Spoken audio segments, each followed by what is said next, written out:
Okay, in the last video, I just watched it back and I kind of talked about what happens when you got Muslim lovers with Muslim haters and the clash that forms.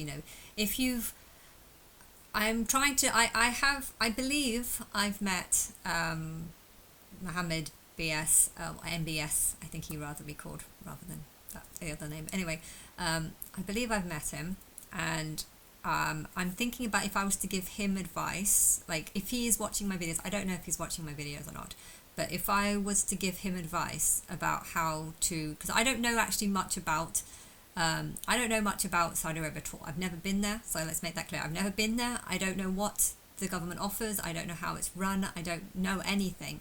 But I'm trying to, I know I'm Christ, I know I'm God, I've got this connection with my higher self, and I feel like even though I don't physically know anything, I feel like my higher self wants me to just try and give advice based on what I think she is saying to me. I think when it comes to the war between Muslims and non-Muslims, or should I say the war between Muslim haters and Muslim lovers, this will always be a clash, because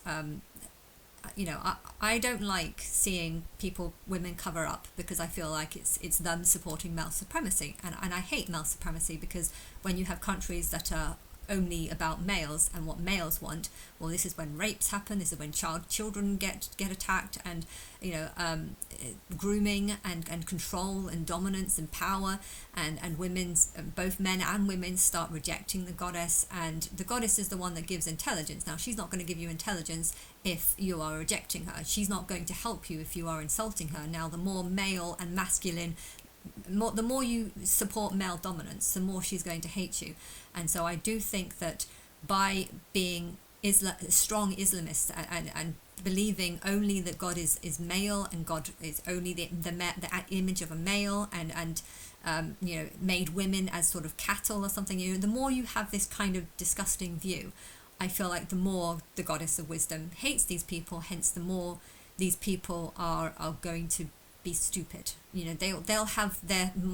I went through a Facebook page, just a rough. I only spent a few minutes doing it, but I went through a Muslim page, a Facebook page, just to kind of see what kind of people there, so I can try and analyze them. This was yesterday morning, to try and analyze like what they might be, and I noticed that no one was making any comments on any of the posts, which is different, because if you go to a Christian Facebook group, you'll find that there's a lot of people that are making loads of different posts, and there's always this sort of community of believe this, but of course you also get the atheists that are being like, oh yeah, you're stupid. So there's definitely a war between Christians and non-Christians, but there's always a discussion. That's what I noticed. There's always a discussion, whereas when it came to these Muslim pages, there was no discussion, no comments, no nothing. So this kind of made me think, are people actually reading these posts? If no one's responding, there was maybe one or two likes, but that was about it. If no one's reading it, then how do these people even know that they are reaching out to people? And I kind of like, well, why is it that people aren't discussing Islam on Facebook? Either they don't like Facebook,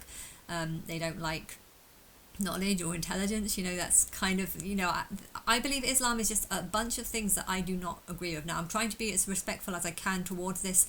I do not agree with anything, and when I was trying to read some of these posts, it didn't seem to make any sense. It was all about submitting to Allah, worshipping Allah, supporting Allah's prophets, and listening to Allah. But if you don't know who Allah is, then you can read as much as you want about Islam. But if Allah is not actually described, what is Allah? You've got the 99 names of Allah, but every single one of those names is not something I relate to, or not something I link to, or not something I see myself as being. So this Allah is basically just their worldly view on what Allah or God is like an inverted view on me, and therefore I feel like by doing this you were kind of like numbing your brain and making yourself stupid, and I know that's an insult to say that Islamists are stupid.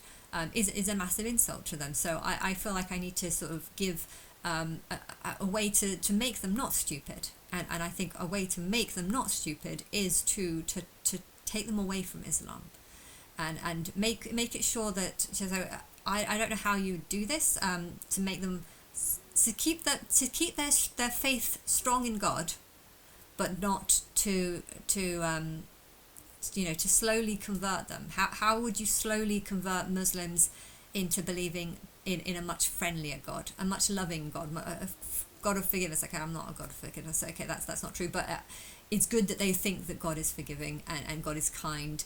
And if you look at nature and think of the nice things about nature, animals supporting each other, animals helping each other. There is a growth in lots of animals doing nice things to each other. Even ants. It looked like an ant was trying to save its friend by pulling it out of the water. There was like a drop of water, and I saw an ant trying to grab its friend out of its water, out of the water. But yeah, to be honest, it might have been doing that because it wanted to eat it. I don't know why it was trying to save its friend. It was trying to drag it back and then take it back home. Was it doing it to save it, or was it doing it to hurt it and eat it? I don't really know.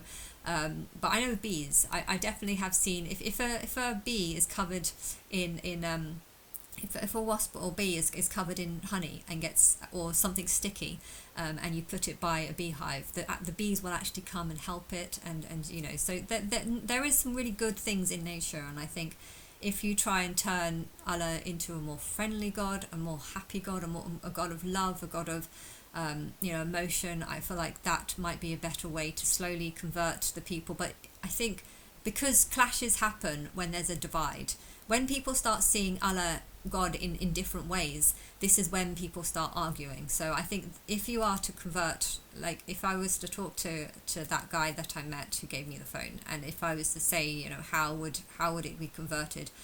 How would you convert Islamists into being non-Islamists without them realizing that they've actually changed? I think it's important that they all go together. I've heard in Iran that Islamists didn't support the sort of Western world, and they were being westernized too fast. Wearing free clothes like what I'm being more like me too quickly, that there was a lot of people that turned against it because they weren't ready to change, or they weren't evolving at the same period. So I think the best way to control a sort of Islamic state or Islamic world is to try and make them all go together. What do you all love? Start loosening the rules of Islam, but do it slowly in a way that that they all agree with.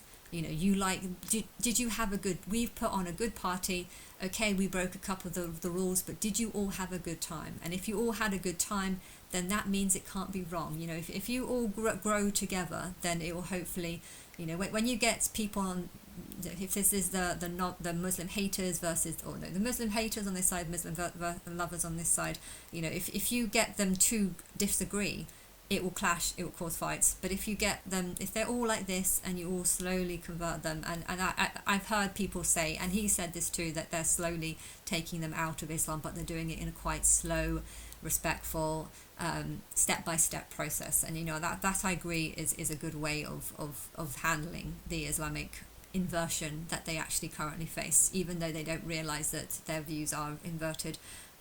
England though is going to have a difficult problem because there's a lot of people that are Muslim haters, and when Muslims come to this country, they come as foreigners, and they think, wow, I like the freedoms that you have here, but I don't agree with them because I'm still Islamic, and therefore this is when clashes happen, and this is when they can become dangerous because they see the people that have all the freedoms and people that are far more like me and far more closer to me, but they see them as an enemy. And why do they see them as an enemy? It's because these people see the Islamists as an enemy. And why do these Muslim haters see Islamists as being an enemy? Because I see Islamists as being my enemy. I feel like, I when I cycle through Islamic areas, I think last time I did it, I don't know, it was a couple of months ago maybe, I don't know, someone threw a stone at me. They threw a stone at my bike. It was only a small stone, but it just, something small like that just kind of was like, that's not right. I'm just cycling here, okay, I'm wearing a strap top, it's a nice sunny, it's a fairly sunny day, I didn't deserve that, and maybe they just saw it as nothing, but I didn't see it as nothing because it kind of reminded me of what's going on in the Middle East and people throwing grenades at each other if they didn't like them and stuff. So throwing a stone is a small thing, but it can be a bad thing if it's a big stone, if it hits your head, and just things like that. But when you feel out of place, and when you feel like you want to ask them how much something is, but you feel like they're going to deliberately double the price because you're a Westerner. That's when you start feeling like these people don't like you. And because you feel like these people don't like you, you start like judging them. I didn't like my mum, and I because I didn't like my mum, and when I became 6, I started hating her more and more because I started seeing her as stupid. And the more I would analyze her, the more stupid I felt she became, and the more fights we went through a period when I was about 6 to about 8 where we would fight a lot. And I think it did result in me pushing her once and her falling back and hitting her head on marble. And then I kind of realized that way that I'm really strong now, so I need to stop doing this, otherwise I might accidentally kill her. And my hatred for her because of her stupidity was growing. And I feel like Islamists are people who have accepted things that are completely not the truth, completely inverted, completely the opposite of how I feel. I watched it when I was listening to this, when I was going through the Facebook group. I was wondering why it is that most of the posts seem to be, most of the UK posts seem to be about, go to this event, go to this person, go to this online teaching, and it's all about like face contact with real people. And I saw a video where they said they would actually teaching, part of Islam is to teach that if you want to be taught Islam properly, you have to be taught through a real person, through a real teacher, someone who studied it, someone who knows what they're talking about, and you can only learn through them. You can't learn through self. Now, to me, that just sounds like an idiot. What, you don't think you're smart enough to be able to work out what's true and what's not? I mean, this to me is brainwashing people into being an idiot, because it teaches them that they can't learn for themselves. They have to rely on other people. Now, if you're relying on other people, how do you know these other people are not just telling you stuff so they can make money off these courses? If you have to go to a centre, they have to pay for the venue. That they have to pay for the venue. They have to pay for their lifestyle, their house, their home. And so you have to give them money so that they can afford to live. And if you're waiting if you're waiting 2 weeks for a ceremony, you're really interested in it, you might find in 2 weeks' time you're no longer interested in that subject. You might find you've already found out the information, but you still force yourself to go. But if you already know, if you really want to know something, and then you do find out online, but you've booked it, you paid for it, you just end up going somewhere and wasting your time. And I feel like a lot of the Islamic teachings are actually designed to keep people stupid. I'm sorry to say this, but from my studies of Islam, it is about keeping people stupid, getting them to believe in false things, indoctrinating them into believing lies. And I know any Islamic person that hears what I'm saying is not going to like what I have to say. Hence why they might show up at my door and kill me, because they don't want knowledge. They don't want knowledge. They don't want the goddess. They don't want wisdom.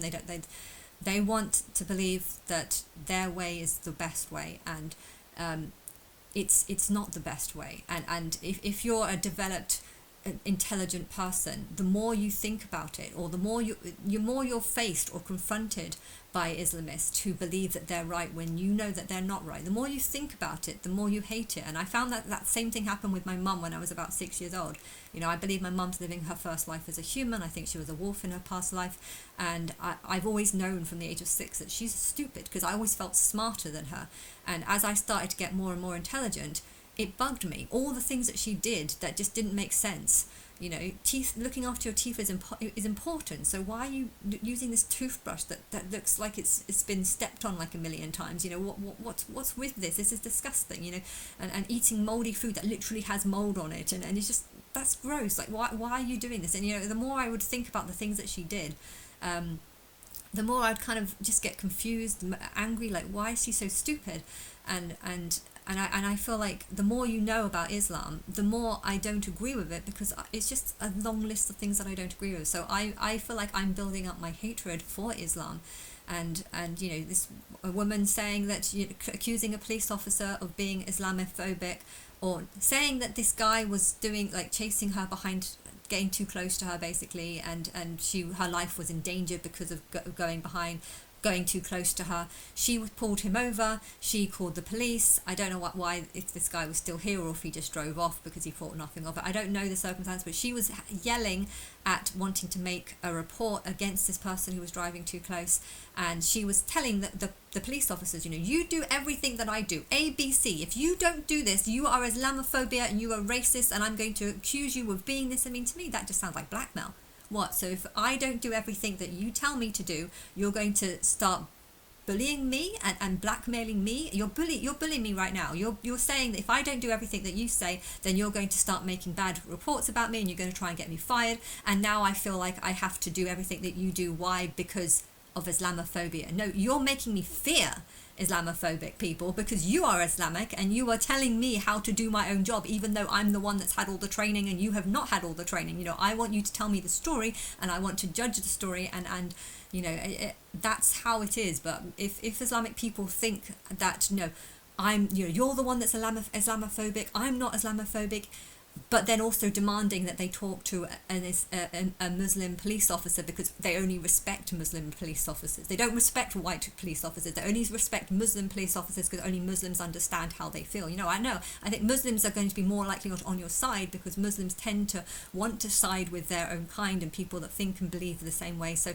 you know, there is definitely a massive clash between evolved souls and unevolved souls that only want to think a certain way whilst believing that everyone else is wrong whilst they are right. And I think the more you learn about Islam, the more it becomes angry, the more you become angry, because the modern world's all about tolerance and accepting how people are, accepting that people are different, accepting that that you can't call someone racist whilst demanding to only speak to a Muslim police officer, because that, and assuming, I mean, this guy's white. How does she know that this white police officer isn't a Muslim? Technically, a Muslim is a religion, it's not a race. So she was being racist. She was saying, this is a white police officer, a white American police officer. He's not a Muslim. I want to speak to a Muslim. And if he turned around and said, I am a Muslim, you know, she would have been shocked. But I don't think he would have done. She knew that he wasn't a Muslim,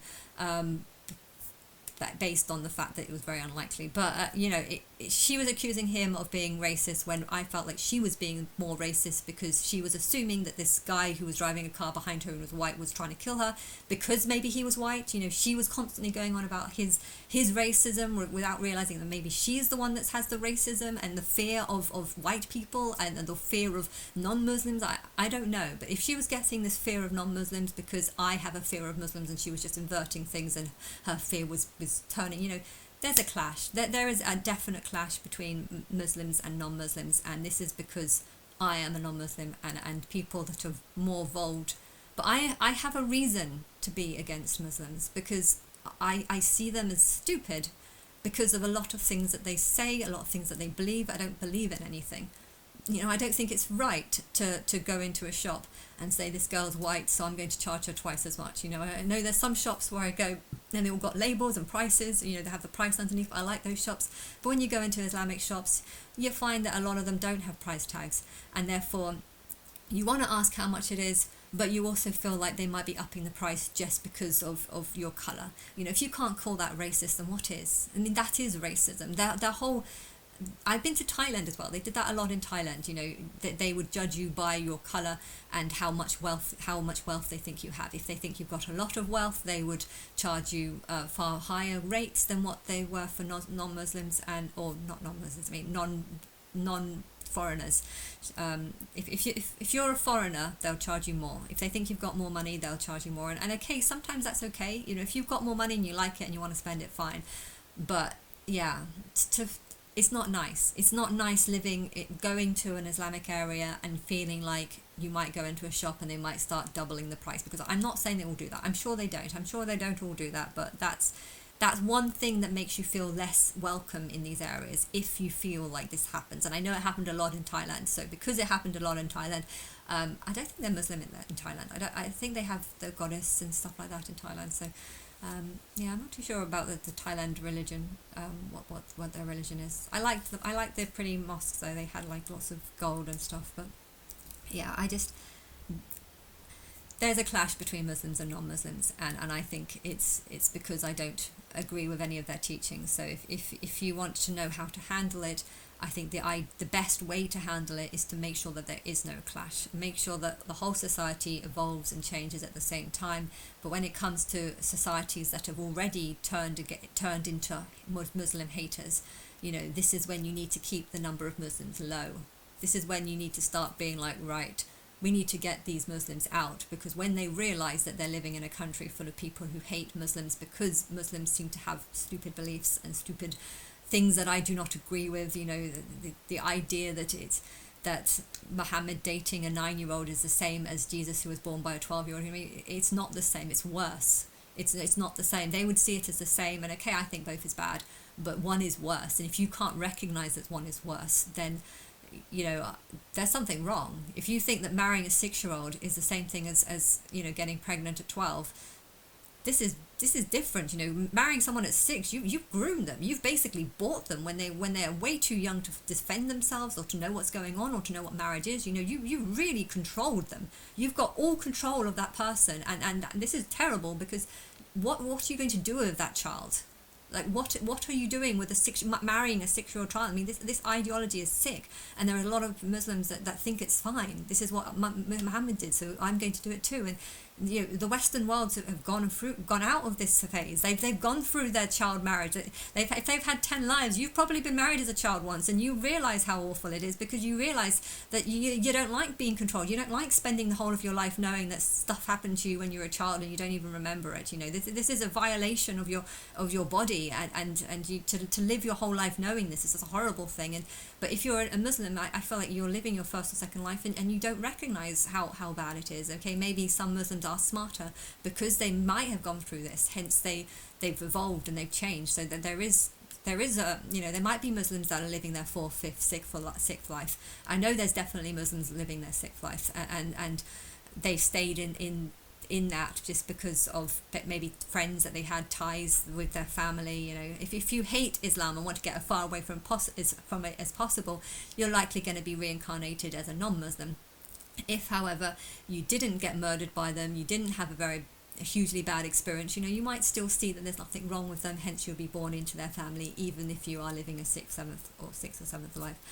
But generally, on the whole, souls that have had lots of lives are generally start going out of the Islamic culture. They start being born elsewhere. So if Islamists hate non-Muslims, they probably don't recognize that actually a lot of non-Muslims are non-Muslims or hate Islam or hate Muslims because of something a Muslim has done to them in a past life. But if they don't believe in past lives, I mean, technically Muslims kind of do. I mean, I've heard that they believe in killing and coming back and killing, and that death is, you have to die and die and die again, and you evolve. So they technically do believe in it. And so, yeah, but if they know that a lot of Muslim haters are Muslim haters because of perhaps being beheaded by a Muslim in a past life and them having sort of subconscious trauma that they don't remember, but this is why they hate it. There's going to be a lot of Muslim haters in developed worlds. But if Muslims who are first timers as living their first life or second life or third life, they're not going to understand this, and they're going to feel a hatred that is imposed on them. I'm wearing a veil, full veil, I can sense that you hate me, so I'm going to hate you, without realizing actually that they hate you for a reason. They hate you because you are supporting male supremacy, and male supremacy is what gets people killed and what starts wars. So they hate you for a real reason, and you only hate them because you can sense that they hate you. Now, if you're dangerous and if you have violent tendencies because you're still thinking like an animal, because in the wild, if you feel threatened by something, you can kill it, and that's fine, because that's the rules of nature. So, when you have this clash of evolved souls that hate Islam versus unevolved souls that love it, this is when problems are going to rise, and there probably does need to be a year where I'm recovering, and where there's an army of people that are trying to work out who these Muslim lovers are, Islamic lovers are, shall I say, not Muslim lovers. It's not every Muslim is bad, so I want to make that clear, but there's a lot of Islamic lovers that love Islam, love everything about it, completely ignorant to the pain and suffering that it causes, because it teaches people to numb their minds and not think and just rely on what teachers say, because teachers have studied it, even though the Quran is not about me, it's not a book from me. You could be an expert at Harry Potter, but that doesn't mean you know anything about me. If you're an expert at the Quran, that doesn't mean you know anything about me, and that's just how it is, but they're not going to accept it that way. So, yes, there's coming a clash, and that's just something I need to say so that people can hopefully take what I say and then go off and come up with some sort of conclusion as to what the answer is. But yeah, I think 21 seconds is that song is probably the best way to handle it. But yeah, I still don't know what's going on with the English government. There's a lot of hatred towards Keir Starmer growing. On one hand, I feel like it needs to grow because this hatred is actually, they're saying it's a hatred towards Keir Starmer, but I think it's actually a hatred towards Muslim supporters, or Muslim sympathizers, should I say is the word. Not simplifier, sympathize. It's people who sympathize with it, and I think that there's a growing hatred. So him being a sort of leader is building up this hatred towards even the middle people. There's a middle bunch of Muslims that are protecting the bad ones, and I feel like people hating Keir Starmer is actually people having this sort of hatred towards anyone that supports Islam, because this Islamic threat is becoming really real and is becoming really serious, that people are starting to not like the people that are trying to hide these people, the people that are trying to make excuses for these people, the people that are trying to support these people. And I feel like there's a real hatred for Islam growing. But as this hatred for Islam is growing, there is going to be a lot of mad Islamic people that are going to lash out and attack because they don't like being hated. They don't understand why they're hated. They don't understand that what they believe is not the truth. And so, I feel like the English people need to start showing strength, and I think they can do that by waving their flag, saying this is our land, we are the ones in power. Okay, the government thinks they're in power, but we are the ones that are in power. Nigel Farage probably needs to come up as like the next Prime Minister, and I've noticed how he's trying to just sit on the fence about the whole thing. That might be the best way to look at it. I don't know what to say.